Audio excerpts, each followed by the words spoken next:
fact or fiction. We're going to look at some information, analyze it, and see if it holds weight or if it's completely felonious, as well as look at some news, Eagles related, and other things around the league.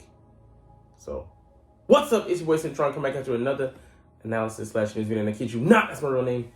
And this is the same article from yesterday.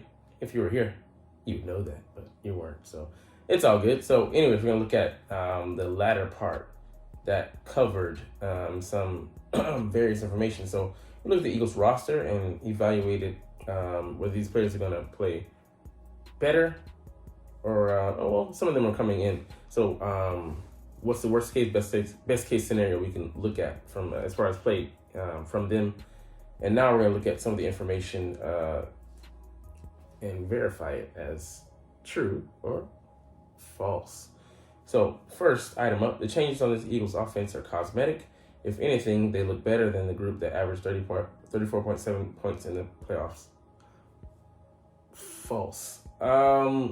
Yes, we added in slot receiver Zacchaeus Olamide, and we let right guard Isaac Seumalo go to the Steelers, and we brought in Steen, the offensive tackle from Alabama. He's 6'6", 220, and he's slated to battle Cam Jurgens, last year's second round pick at center for the starting right guard spot. And I read an article today saying how we've had beefy guys, and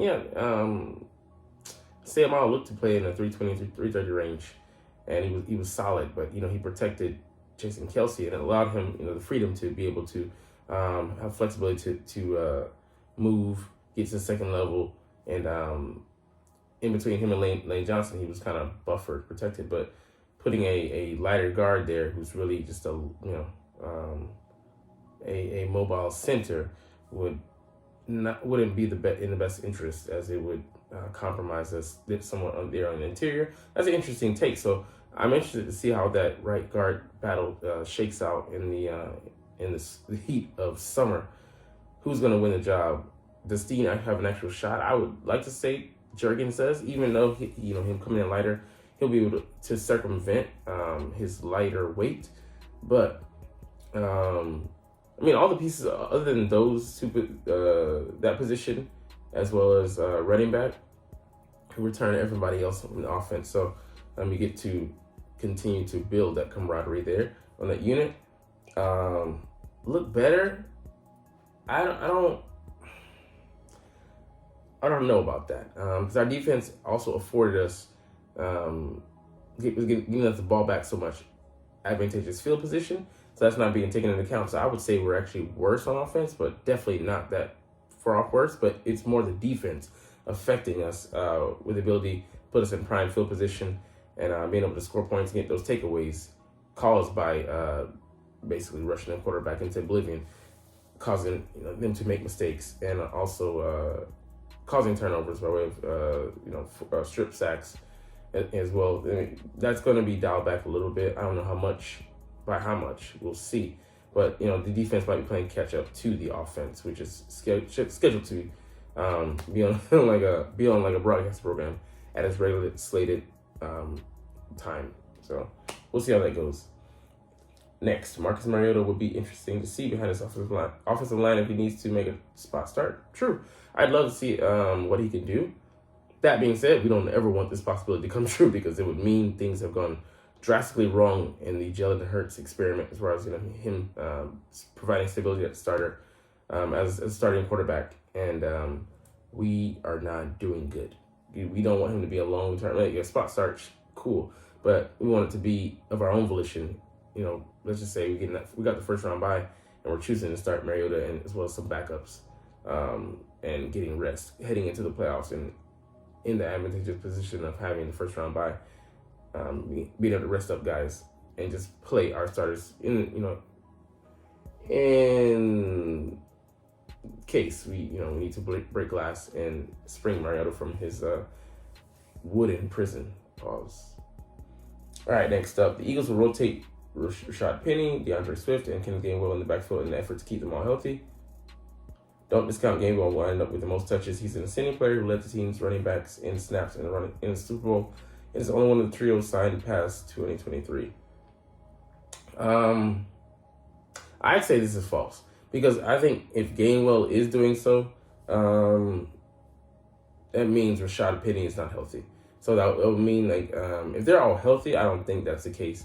Because I just think the combination of DeAndre Swift and Penny are going to disrupt Gainwell from having, being able to get on the field to have a flow. Pause. That 1-2 combination would just be enough, and then Gainwell will be more of a, just like once they hit a certain tick or a certain percentage, then you can put Gainwell in there to do that. So you can say I can say he come close, but I think we look to, the caveat here being we look to pass more to the running back, give him the ball more, because last year was abysmal, and the touches that even though Gainwell averaged 1.7 targets per game, we still are down nowhere near where Miles was his rookie year when he had 50 catches for 500 yards, 10 plus yard average, and a handful of TDs. That's where we want to be, using him, using the running back in the passing game to bypass some of those traditional. Is the West Coast offense using the passing game as a a short run, shorthand running game? So I think that would be a way to save those guys, from taking those hits and collisions. And Gainwell and DeAndre Swift can be slated for those roles. Gainwell much less so, but DeAndre having more flexibility, I believe, in that part to his game. But Gainwell being able to do similar things. So he's an ascending player for sure. But I think they'll definitely, like I said, they'll keep that rotation. But I don't think Gainwell gets the most. I think it's really pretty evenly spread with Deandre. But Gainwell having it's going to be pretty balanced. If it is an edge, it's going to be very, very slight. So it'll be negligible. Next, it was surprising the Eagles didn't upgrade the slot receiver position beyond adding Olamide Zaccheaus. So I had it backwards. Perhaps the team is cognizant of keeping A.J. Brown and Devonta Smith both happy with enough targets. False. Because we always knew that these two, A.J. Brown and Devonta Smith, were going to be the primary guys to get the snaps. And behind them, Quez had like 50 targets or so. And, he didn't even make the most of those. So, and we knew going into the draft that they weren't going to target a guy, with those being the two primary options, A.J. Brown and Devonta Smith, that is going to languish on the bench and not truly, we're not going to be able to truly take advantage of a slot guy, at least this year, with the number of targets we're giving those guys. So A.J. Brown, Devonta Smith, and Dallas Goedert, their targets, I think it was like 8.7 for A.J. Brown, 8 for Devonta Smith, and 5.8 or so, 5.5 targets basically for Dallas Goedert. So those are the three head honchos in the pecking order. Anything behind them, anybody behind them is gonna fall into the negligible category. You're not important in this offense, and you need a guy to come in, which is why, again, we're gonna get to later. It doesn't look good for his chances to be here, but it's wishful thinking. If him and those two guys, we'll just say a receiver, can come to some kind of compromise, then wow, amazing, great. But I just don't see it happening. All right, next, the Eagles' offense shouldn't change too much under new offensive coordinator Brian Johnson, but they are unlikely to ask Jalen Hurts to carry the ball 200 times, including the playoffs again. True, I definitely think. The reason that we picked up said running back Rashad Penny and DeAndre Swift in the offseason is because we were looking to alleviate some of that pressure on Jalen Hurts' shoulders. He already has these brass balls he's carrying around. He doesn't need to, be walking up tight like this. But we don't want him running anywhere close to 200 times. It'd be great if, the read option, of course, is still going to be part of his game. His skill set is obviously tailor-made for it. But we want to be as multiple as possible, be as, sparse out, carries and targets, so we can be as unpredictable as possible. That would be ideal. And I think, the offense isn't going to change that much, but we're going to see Brian Johnson, put his stamp on this offense. And I think he's going to highlight Jalen in a different way than he was last season. And as well as use the running back, like as mentioned before, in the passing game as a target. And it's going to be the same offense essentially, but it's going to have different caveats that are obvious tells that Brian Johnson is running the ship here. So, what I say here. Anyways, next, Jason Kelsey's return forestalled Cam Jurgens' elevation to start center by a year. Jurgens should replace the departing free agent Isaac seamlessly at right guard. False. If it was that easy, man, you just plug and play anybody. I'm not saying that he's anybody. He does have the movement skills, but like I mentioned before, he's lighter than your typical guard. And we'll see how, I think that position definitely takes on probably the heavier, or some of the heaviest, of the D tackles in the league. So, I mean, we'll see how he fares at that, but it's going to be, intensive. Taking on like the no tackle center, but you can kind of pass him off, finesse him a little bit. But at right guard, you really need a grinder there, and I don't know if that's Cam Jurgens. I have to go back and watch his Nebraska tape, but he did play in the heavy sets last year. Pause. He was heavy set, but I'm not saying that, but he played in the heavy sets. Get it?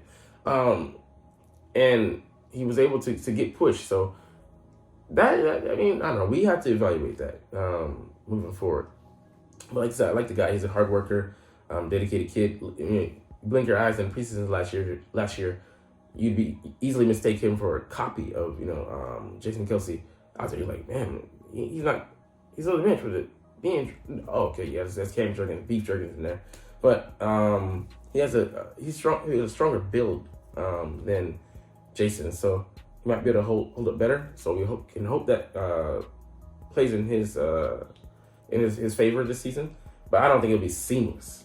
I think he'll have his struggles like anybody, even if he is talented. Even if it's not that far away from playing his original position. So we'll see how it goes. Next, Nolan Smith found the perfect player to serve as a role model in Hassan Reddick. Just don't expect Smith to play a ton of snaps as a rookie.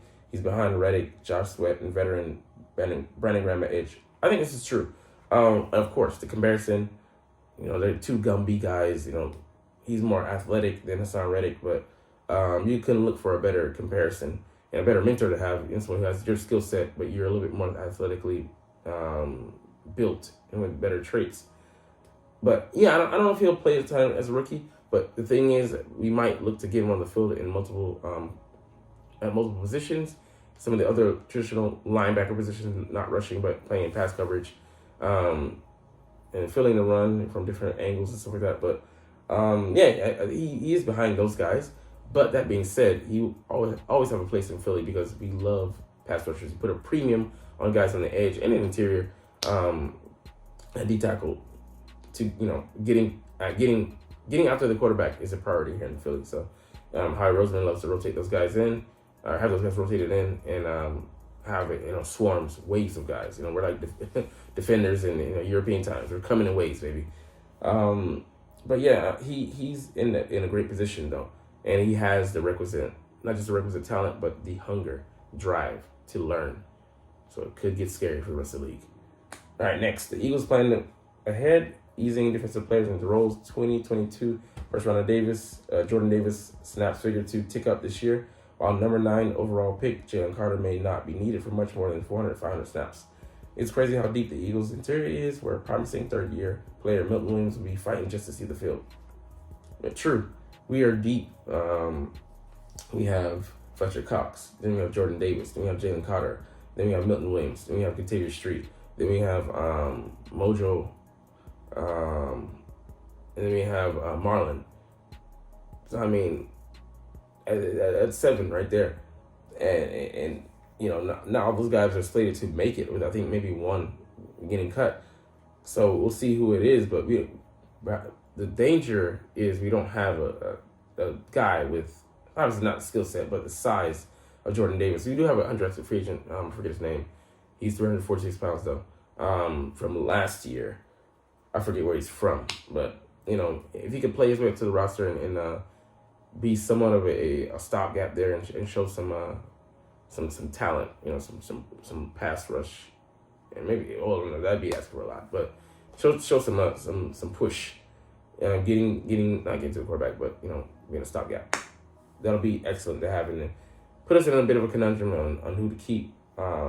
Jordan Davis and I'm backing for him, and then everybody else. So, but yeah, man, it's great. I mean, like 400, 500 sounds like a lot, but it's, I think maybe like 900 to 1,000 is like, I think what the average player maybe averages as a starter. So, I mean, it's like almost 40%. So it's still good. And I think that'll keep everybody fresh. And ideally, Fletcher Cox, who is better in spurts at this point in his career right now. All right, middle linebacker Nakobe Dean is another former Georgia Bulldog who will need to step up as barely playing as a rookie. The Eagles spent big up front and in the secondary to go cheap at off-ball linebacker, so Dean's development is huge. True. We are counting on him to fill a major role and to step up in light of departures, both at both at linebacker, and T.J. Edwards going to the Bears, and Kazir White going to, I think, the Cardinals. He went to the Cardinals. So, we'd love for him to step up, and we don't put a premium on linebacker, paying them or acquiring them.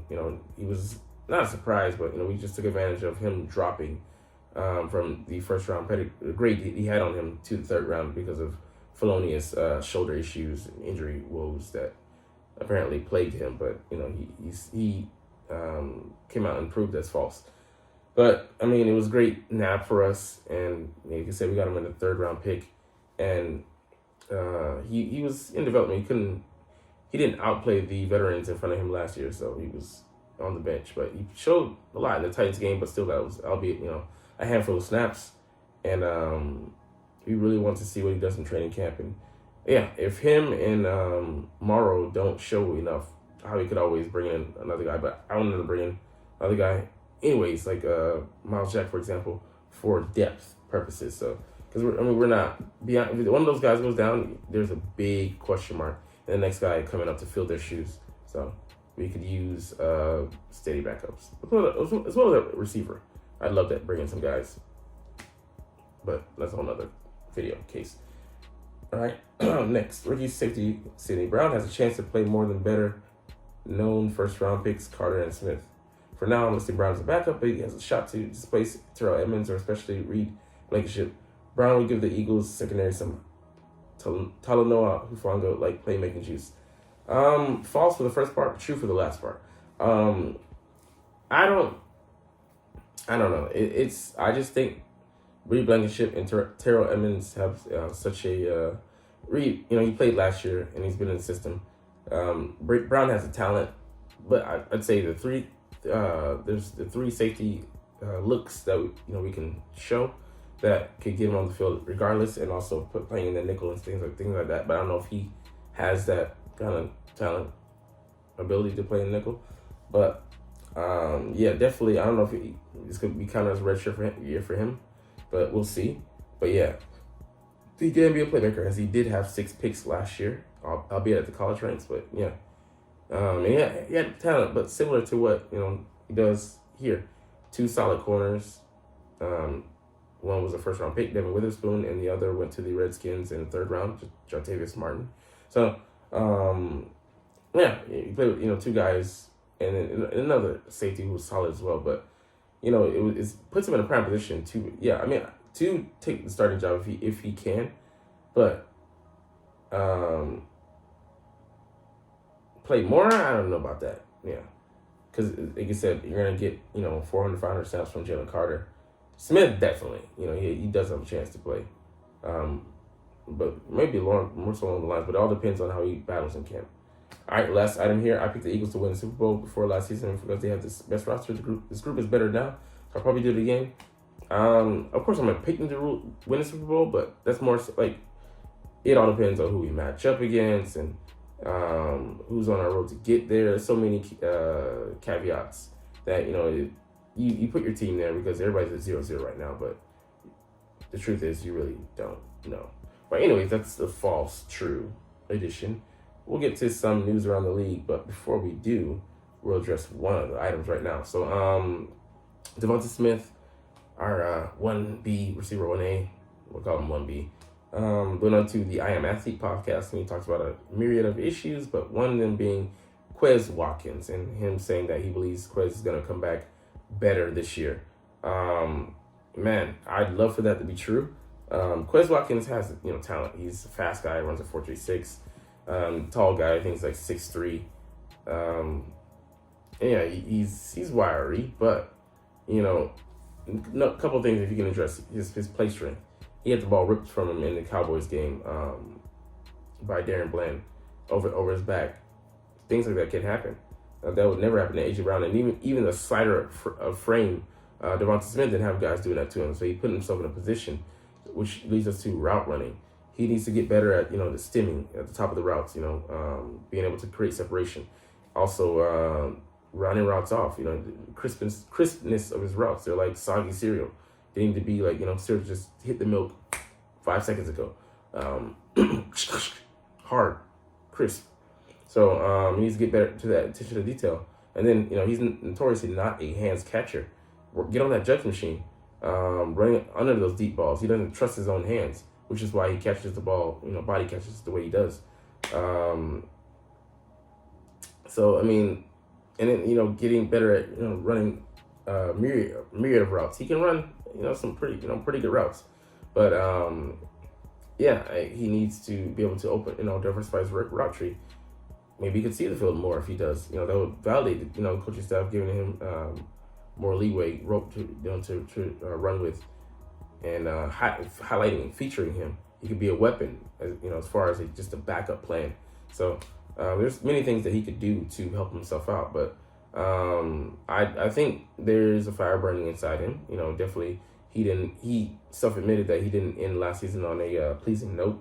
He was disappointed in himself and the effort he put out there. Even him having that shoulder injury, that shoulder sprain that hampered him in the tail end of last year. But they brought another guy at his new position, inside receiver, slot receiver. So there's all the motivation for him to have a bounce back season. And we'll see how he fares. But I like it though thus far because man, you don't want a guy to get comfortable, get complacent, get lazy.